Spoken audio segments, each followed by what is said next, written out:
Hello and welcome. You're watching Your Trades on ET now with me, Snehisha, and with me is Priyanka Uppal. And Priyanka, very good trading day coming in for us, at least today. Markets held on to the green firmly when you look at it and how we've managed to end the day. Nifty has closed the day today with more than an uptick of 189 points, so good moves coming in for the Nifty also today, and 22,336, that's where we've closed comfortably above 22,300. Good moves coming in for there over us as well, and 0.8% uptick coming in for Nifty. But when you take a look at what the broader markets have done, sellers were coming in from broader markets as well. Mid cap has moved in tandem with the benchmarks, and small cap, that index is a real winner in today's trading session, outperforming the Nifty 50 as well as Nifty mid cap, because the small cap index was up 1.3% when we shut shop for today's trading session. When it comes to Nifty Bank, good moves coming over there as well, a 0.7 of an uptick coming in over there as well. So that seemed to be working out pretty well for us. When you take a look at what happened sectorally in today's trading session, PSU banks, they were the real winner today because that index was up 3%, so very good gains coming over there. That was followed by Nifty Pharma up 1.3%, Infra, FMCG, consumption, service, realty, finance, all of them in the green, and Nifty Metal, that was also the least gainer in today's trading session, has also managed to close the day with an uptick of 0.2%. So all of these sectors today have managed to close in the green, so good moves coming over there as well. Couple of stocks I'd like to mark on the back of the action that we did see coming over there today. Sterling and Wilson, 10% uptick coming in for that stock on the back of its stellar quarter four results that it declared over the weekend. Good move coming over there as well. GE Power India, Good State Fertilizer, Dhanuka Agri, Union Bank, Voltas, Maha Scooters, Whirlpool, all of them clocking in moves anywhere between 5 and 10%. Voltas, interestingly, on the back of brokerage notes, you had three stocks that were really a buzz today, and that was Voltas, that's on the back of a brokerage note as well. Good moves coming in on Voltas on the back of that price hike that they have seen on the back of a UBS note. Lupin also did pretty well on the back of a Nomura note, and the entire diagnostic space was in focus. Dr. Lal Pathlabs and Metropolis also did pretty well. So, well, this is what the market looked like roughly. On the flip side, we did have some stocks that were losing in today's trading session, and Good State Petroleum, Priyanka, stock that lost quite a lot of momentum in today's trading session. Tell us about it. Absolutely, it was just big, not just, in fact, not the GSPL. If you see the entire space talking about Petronet, GAIL, absolutely, all felt the pressure. Everybody from that space. Yes. But Snehi, what a day the way you started. Just imagine Bank Nifty just scaled around about 400 points, and that to be when HDFC Bank did not contribute. Did not perform today, yes. HDFC Bank was in fact lower by 1%. Just imagine, we've already seen 1,000 points of recovery since Friday in Bank Nifty, and the kind of, the HDFC Bank could not contribute. And since the Bank Nifty was at a high level, maybe some resistance which is being faced at Bank Nifty is maybe due to heavyweights like HDFC Bank. But what a move from a lot of standout spaces like chemical space, fertilizer, power, ancillary, and a lot of stocks which Snehi also marked. But talking about, since you spoke about gas distribution companies which were clearly impacted today, and GSPL got the biggest of the hammering, 20% down circuit, and just because there was a big reason, harsh tariff order by PNGRB, perhaps a brokerage downgrade, also target price cut. This all scaled down the stock, and stock closed with a 20% down circuit. Other downstream stocks like GAIL, Petronet, they also saw the pressure, 2-3% cut coming in there as well. But then a few of the other subsectors which we saw stellar gains coming in, like stocks like Triveni Engineering, Balrampur Chini, Shakti Sugars. Sugar stocks were really sweet today. Two key factors here, because the heavy molasses, they may be allowed to be used for ethanol production. That contributed for the positive gains, as well as the sugar prices in Maharashtra set to rise. That also second reason became a reason for the sugar stocks to be more sweeter. A lot of other stocks which did saw on the flip side, auto ancillary stock like Sona Comstar, RK Forging, Sansera Engineering, because of course these stocks have surged also last week on the Tesla's possible coming to India, and then they traded in red today. And of course, brokerage notes a lot which you addressed, and Voda Idea, we saw the fully subscription on the day 3. But now, how do you map the markets from here in terms of index? What are the counters? There are stocks that can go higher from here. Market has already extended the buying which we saw on Friday. To understand, help us with the levels, we have Mileen Vasudeo to talk on the technical front. Mileen, welcome. Good afternoon. So we have seen already a rally of around the 1,000 points on Bank Nifty. And but then we did see some resistance around 48,000, 48,200. HDFC Bank was a dragger here. Can you see that there can be few more days where HDFC Bank could be lower, or maybe this resistance could be because of the HDFC Bank also? How do you trade at this level on both Nifty and Bank Nifty? Good afternoon. If you see the Friday's trading session, we had almost made a double bottom kind of a formation on the Nifty. And then even the pattern which was formed on Nifty was a piercing pattern. This pattern would get activated only once if index closes above the level of that is Friday's high of 22,179. It has convincingly closed above it. So it has activated the bullish implication of this pattern. Now going forward, yes, Nifty today also opened up with a gap, and this gap remained unfilled. So this is strength going forward. So going forward, this gap is going to act as a good support for the market. So on the lower side, Nifty has got good support at 22,250 to 22,150 levels. Now, in tomorrow's trading session, yes, we are of the opinion that we would be opening on the higher side only. And yes, it is possible for Nifty to test the levels of 22,550 to 22,600 levels. And we are very positive on Nifty. Coming back to Bank Nifty also, if you see, Bank Nifty had a very stiff resistance at 4,800 levels. But now the current close of Bank Nifty is somewhere around 4,823. So clearly, it has stayed above that resistance levels. On the lower side, yes, 48,800 to 47,700 now remains a good support for Bank Nifty. And yes, we are of the opinion that tomorrow Nifty is likely, Bank Nifty is likely to head towards say 48,500 to 48,600 levels. All right, Mileen, thanks so much for taking us through those levels. We'll be watching a very close. I will be keeping a very close eye on those levels as well. But in a market like this, Mileen, what are the stocks that you're picking out? Where are you seeing value? See, two stocks which we have today recommended. One is Canara Bank, currently trading at 600 levels. Keep a stop loss of 580. Target would be 640 and 660. The second stock is Indigo, currently trading at 3718. It made a high of 3740 and then it closed down at the lower level. But keep a stop loss of 3600. Yes, Indigo has opened up with a gap. So definitely it is heading towards 3900, 4000 levels in couple of days' time. Right. Thanks very much, Mileen, for that view and also the two recommendations. Now we have Srishti also with us, who will spot some more stocks for us. Where Srishti, I'm sure today is going to be a breakout day only.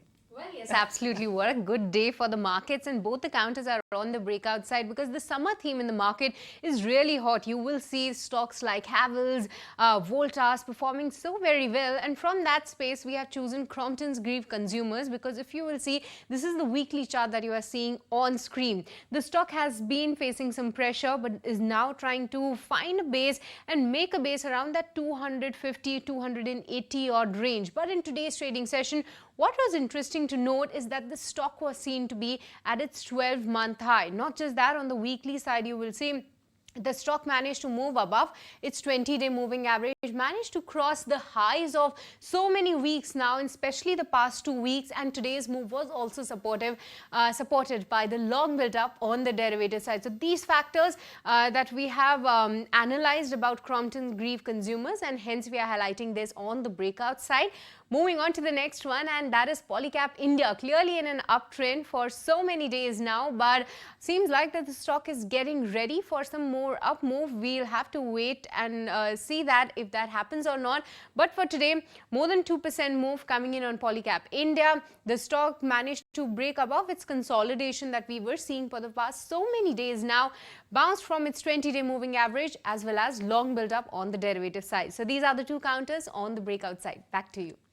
All right, Shrishti, well, very interesting charts you've pointed out for us today. Both stocks on the breakout side. We'll take a look at how these stocks move in the following trading sessions to come.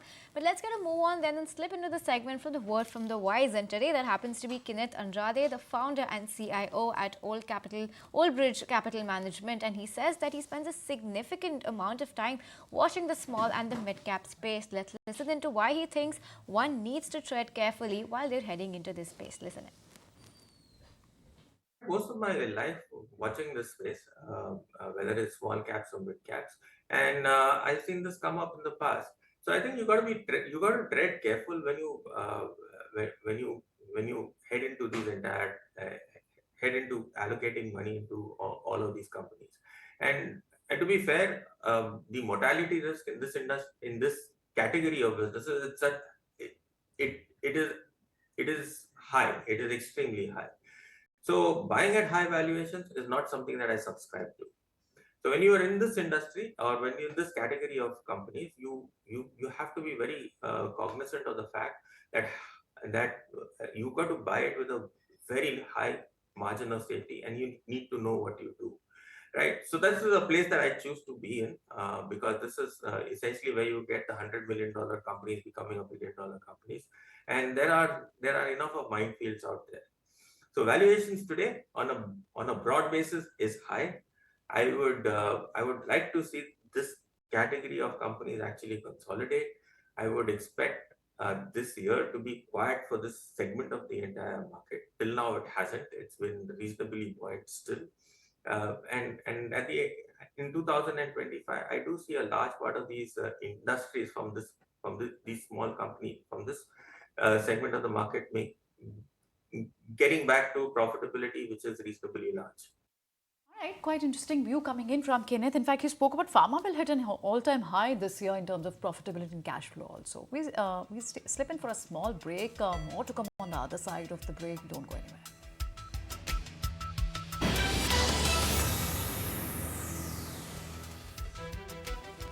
Welcome back. You're watching Your Trades, and now time for a derivative check. Of course, there was a short covering trend on both Nifty, Bank Nifty, and of course, the VIX was pulled off to 12.7 levels. The active calls where we saw the maximum of the call buying was 22,400, 22,500, and in fact, the put writing, which gives us a big support, is around 22,200, 300. So this happens to be the support level now, and now market aiming for, of course, the higher levels now. Srishti.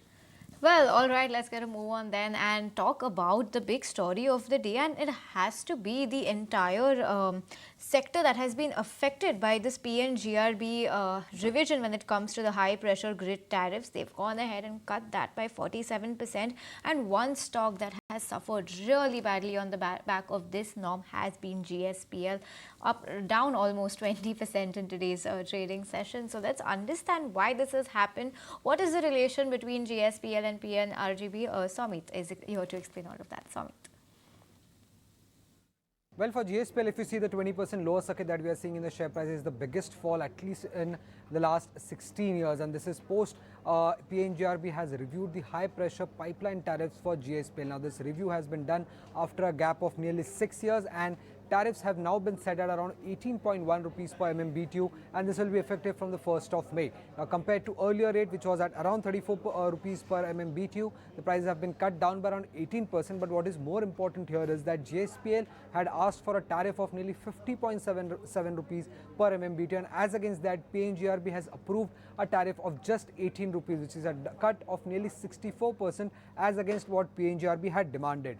Now, why the tariffs have been set at a lower price? Because PNGRB is forecasting a lower capital expenditure at around 1800 crore rupees as against 3400 crore rupees projected by GSPL. Apart from that, PNGRB is also expecting lower future OPEX as compared to, for its existing and new pipelines. And more importantly here, PNGRB is expecting a high utilization level for Petronet for GSPL as compared to what they had projected. And because of this high utilization level, the volume assumption done by PNGRB stands higher at around 30 31.7 mmSMD as against GSPL's volume assumption of 26 mmSMD. And because of this difference in volume assumption, we have seen this big cut of 47% when it comes to tariff. Now, because of this tariff cut of 47%, analysts have gone ahead and cut their EPS estimates by around 30% at least for FY25 and FY26. And most of the analysts who had a buy rating on GSPL have now downgraded their rating to sell and have cut the target price anywhere between 11% to 26%, and that's the reason why we are seeing such kind of a fall when it comes to GSPL.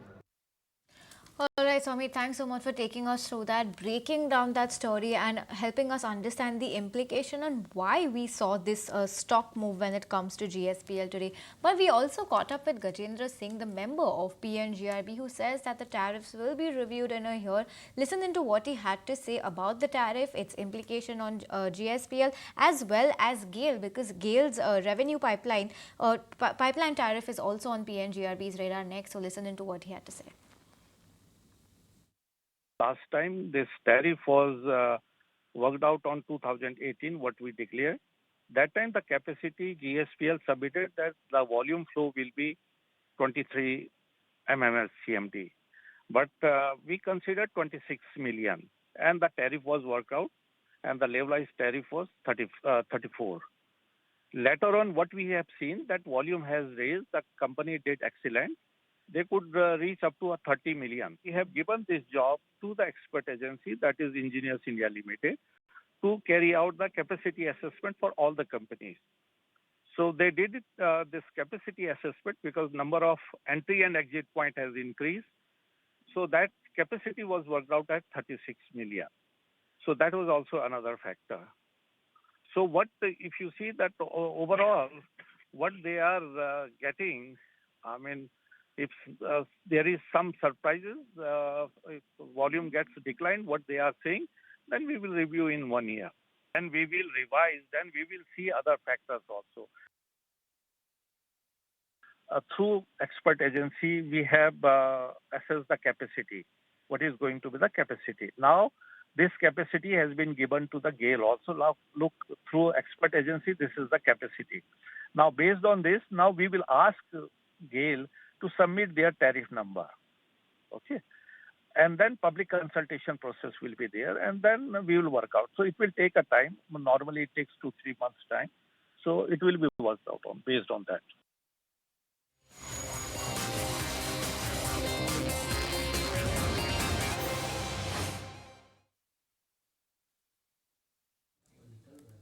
All right, let's move further and let's talk about earnings now. Now, one sector which was the least gainer today was IT, and that to be on the back of, however, good set of numbers for Persistent from Wipro. Wipro did gain 2%, but Persistent System trading under pressure. It was nearly 9% down today despite delivering good set of numbers. Sandeep Kalra, CEO of Persistent System, talks about the margin outlook of the company going forward. Let's listen to it. Our EBIT margin for the Q4 came in at 14.45%. The Q4 EBIT margin was in a narrow band compared to the last quarter. This was on account of ramp-up of larger vendor consolidation deals that we won over the last couple of quarters with a relatively higher on-site proportion to start. The ramp-up in this quarter included a one-time transition cost along with lower utilization and higher travel cost. This impacted the EBIT, which was compensated by a reduction in earnout liability with respect to one of our acquisitions that did not perform in line with our business case. Sunil will provide more color on the EBIT margin movement later in this call. During the next 12 months, given the challenging macro environment, our goal is to maintain top quartile growth while maintaining margins at the current level. We'll be working towards improving utilization, on-site offshore mix, and other operational efficiencies to ensure we keep moving towards our medium-term target of improving margins by 200 to 300 basis points over the next 3 years. All right, well, that's the word coming in from the management of Persistent Systems. But another stock in focus today was Aditya Birla Fashion, and this was on the back of the Madura demerger. The company did release some more details on the same. That stock ended the day with an uptick of 4%. So Samit is back here and he's joining us again to explain us more about the new details that have emerged in the light of this demerger. Samit, once again, take it away. Well, Aditya Birla Fashion had earlier announced that they will be demerging the Madura fashion and lifestyle business into a separate entity which will also be listed on the exchanges. Now, the new details that have come in, firstly, is the name of this new entity will be Aditya Birla Lifestyle Brands Limited, and this will be listed on the exchanges. The shareholding will be pretty much identical to Aditya Birla Fashion Retail. Now, company had earlier mentioned that the Aditya Birla Fashion would look to raise funds over the next 12 months, and promoter participation will also be there in that. But they have mentioned the amount that they are looking to raise, and that is around 2,500 crore rupees currently. Now, when it comes to the debt of Aditya Birla Fashion, it stood at around 3,000 crore rupees as of FY24, and how this debt is now going to be divided into both these entities, that is a new detail that has come in. The new entity is expected to have a debt of around 1,000 odd crore rupees, while the balance 2,000 crore rupees will remain with Aditya Birla Fashion Limited, which is the existing entity. Now, the company will also hold a conference call today at 3:30 p.m. And to give in more details for the analysts, so keep an eye out for that stock. Now, why the company had chosen this demerger for value unlocking to boost the stagnant valuations and also to create a simplified structure for future. Hence, they had gone ahead with this demerger announcement, and more details are expected to come in the analyst call today at 3:30 p.m. All right, thanks very much, Swami, for that details. Well, very good day for the bulls, and in fact, a lot of stocks that we've covered, Snehi, but a lot more to come. Huh? Gaurav joins in with a list of stocks which moved today. Gaurav, what all do you have? Well, yes. Lupin is first stock which is going in focus because Lupin recently launched a drug in US which will help treating overactive bladder, and the estimated annual sales of this drug is over $1 billion in the US. Now, as per Antique, Lupin may gain almost 500 crore rupees in FY25, and Elara also expect Lupin to gain almost 420 crores in FY25, and on back of this, Lupin is going to be in focus. Next, let's talk about Zomato, because Zomato recently increased the platform fee to 5 rupees versus what it was at 4 rupees earlier. Now, this actually is applicable on the on addition to the delivery charges that we pay in Zomato, and analysts now expect 85 to 90 crores of EBITDA inclusion because of this increase in the fee in the coming days, and that is why Zomato is also another stock which is in focus today. Now let's talk about Irida, because company reported strong set of numbers. If we talk about net interest income, it increased almost by 35% on a YY basis. PPOP was up 33%, and lastly profit before tax was at 66.3% up on a YY basis, and on back of this news we saw the stock also reacted positively in today's trade. Next, let's talk about some of the sugar stocks like Triveni Engineering, Balrampur Chini, because as per sources, B-heavy molasses may be allowed to be used in ethanol production, and at the same time there is another news flow which is coming in that there may be increase in prices of sugar in Maharashtra, and that is why these stocks are definitely going to be in focus. And lastly, let's talk about Vodafone Idea, because we saw a strong subscription of FPO in today's trade. So for example, in the morning this FPO subscription was almost at one time, but now by the end of the day the FPO got subscribed almost more than 5.4 times, and we have seen a strong qualified participants including in this FPO. So QIP buying in this FPO was at 15 times of the subscription, and that is why we saw this strong update coming up from Vodafone Idea subscription. And on back of this, we will definitely keep an eye on Vodafone Idea also, because we may see some price change in this stock as well. Gaurav, thanks for taking us through that quick list of all the stocks that were big buzzers in today's trading session. We'll be keeping a close eye on these stocks tomorrow as well. But with that, viewers, it's curtains down on this edition of Your Trades from Priyanka, me and the entire team that put this show together. Thanks so much for watching. Thanks for watching.